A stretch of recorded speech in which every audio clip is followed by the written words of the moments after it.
Selamat siang Bapak Ibu sekalian, terima kasih atas kesempatannya.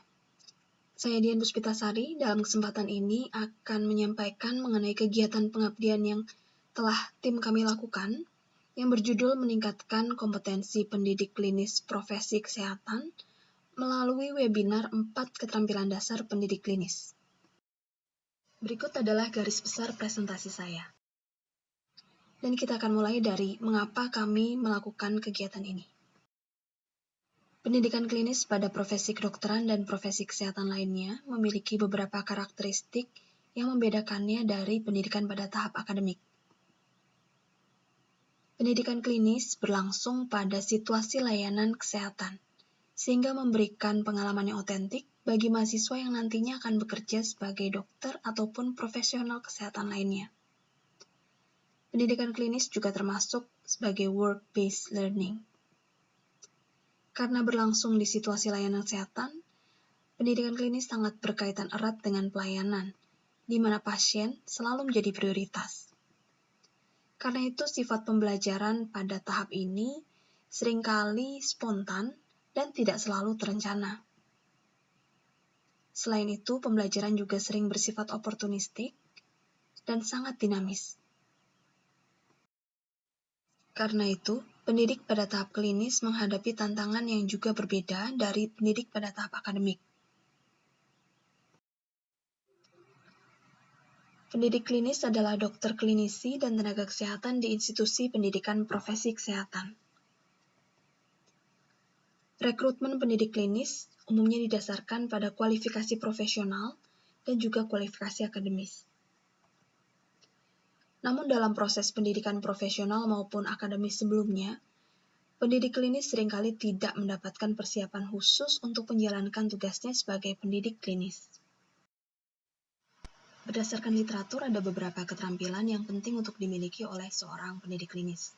Yang pertama adalah keterampilan dalam merencanakan proses pembelajaran di tahap klinis, keterampilan berkomunikasi dan berinteraksi baik dengan pasien maupun dengan peserta didik, keterampilan melakukan penilaian dalam proses pendidikan, dan juga memberikan umpan balik kepada peserta didik.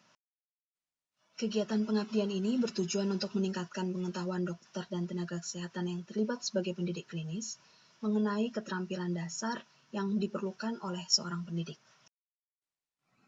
Dalam beberapa slide ke depan, saya akan menjelaskan bagaimana kami melaksanakan kegiatan pengabdian ini. Kegiatan ini semula direncanakan untuk dilaksanakan secara offline dengan target partisipan sebanyak 30 orang. Namun karena kondisi pandemi COVID-19, kami mengubah format acara menjadi bentuk webinar. Dengan format webinar, kami dapat menargetkan jumlah peserta yang lebih besar, yaitu 100 orang. Kegiatan ini tidak berbiaya dan setiap partisipan yang mengikuti hingga selesai akan mendapatkan e-certificate. Semua proses registrasi, presensi, pre dan post-test dilaksanakan secara online. Evaluasi kegiatan dilaksanakan dengan menggunakan pre dan post-test dengan tipe pertanyaan multiple choice. Ini adalah tahapan yang kami lalui dalam pelaksanaan kegiatan. Sedikit berbeda dari kegiatan pelatihan face-to-face, pada tahap persiapan kami melakukan persiapan untuk logistik webinar, seperti akun Zoom yang akan digunakan, tautan untuk melakukan registrasi, dan mekanisme pengiriman link untuk webinar kepada partisipan. Sosialisasi dilakukan secara online maupun offline. 1 hari sebelum acara, kami melakukan gladi bersih untuk menguji cobakan perangkat yang dipakai, siaran ke channel YouTube, dan juga mekanisme interaksi dengan partisipan. Setelah selesai kegiatan, kami melakukan evaluasi dengan menganalisis skor pre dan post-test serta masukan dari partisipan. Administrasi kegiatan diselesaikan sampai dengan 1 minggu setelah berakhirnya kegiatan ini, yaitu dengan mengirimkan e-certificate ke email masing-masing partisipan. Ini adalah dokumentasi kegiatan pada saat sesi diskusi. Partisipan mengajukan pertanyaan kepada pembicara melalui fitur Q&A.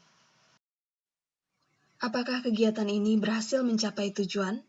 Kita akan melihatnya dalam beberapa slide berikut. Ada 98 orang yang mendaftar mengikuti webinar ini. Dan di antara pendaftar, 60 orang mengisi tautan presensi yang kami berikan di akhir acara. Data yang lengkap untuk pre dan post test didapatkan dari 52 partisipan. Partisipan didominasi oleh profesi dokter, diikuti oleh profesi bidan dan perawat. Sebagian besar atau 75% sudah terlibat dalam kegiatan pendidikan klinis.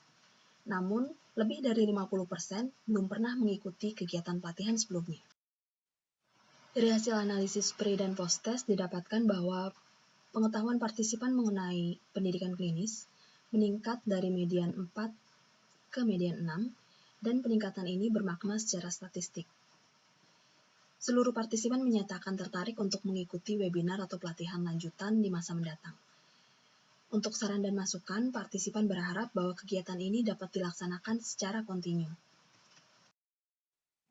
Lebih dari 40% pendidik klinis yang berpartisipasi dalam webinar ini belum pernah mengikuti pelatihan serupa sebelumnya.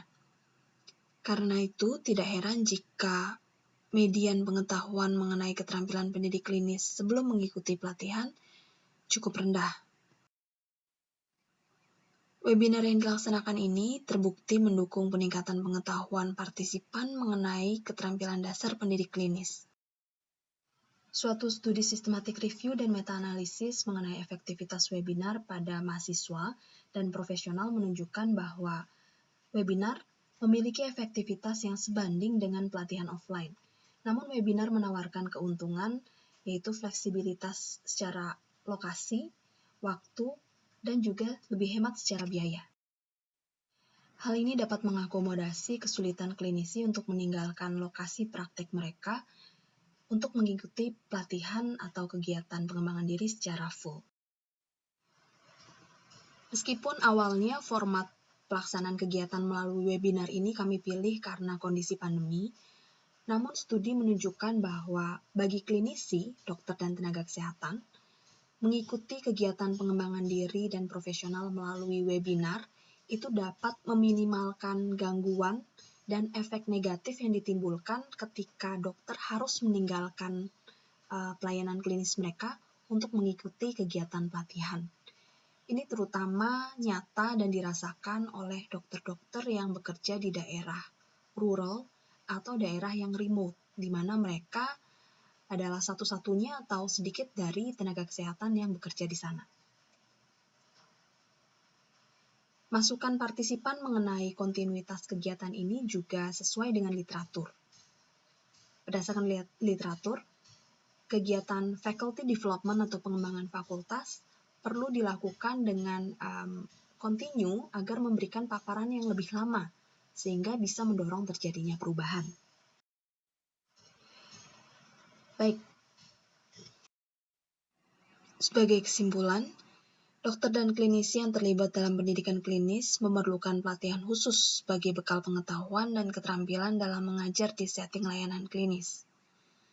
Kegiatan webinar 4 keterampilan dasar pendidik klinis ini berhasil meningkatkan pengetahuan partisipan mengenai prinsip dasar dalam pendidikan klinis.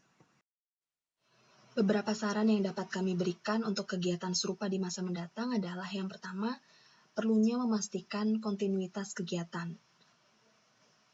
Webinar ini perlu ditindaklanjuti dengan pelatihan atau webinar lanjutan untuk meningkatkan pemahaman dan juga keterampilan pendidik klinis mengenai kegiatan pembelajaran di tahap klinis. Yang kedua, metode pelaksanaan pada kegiatan berikutnya sebaiknya melibatkan sesi praktik dan juga penugasan. Hal ini dimungkinkan apabila kegiatan ini menggunakan kombinasi antara sesi sinkronus dengan sesi asinkronus. Dan juga partisipan diberikan akses ke sumber belajar. Dengan demikian, partisipan dapat belajar secara mandiri pada sesi asinkronus, kemudian mendapatkan kesempatan untuk praktik dan feedback pada sesi sinkronus. Sekian presentasi saya dan saya ucapkan terima kasih.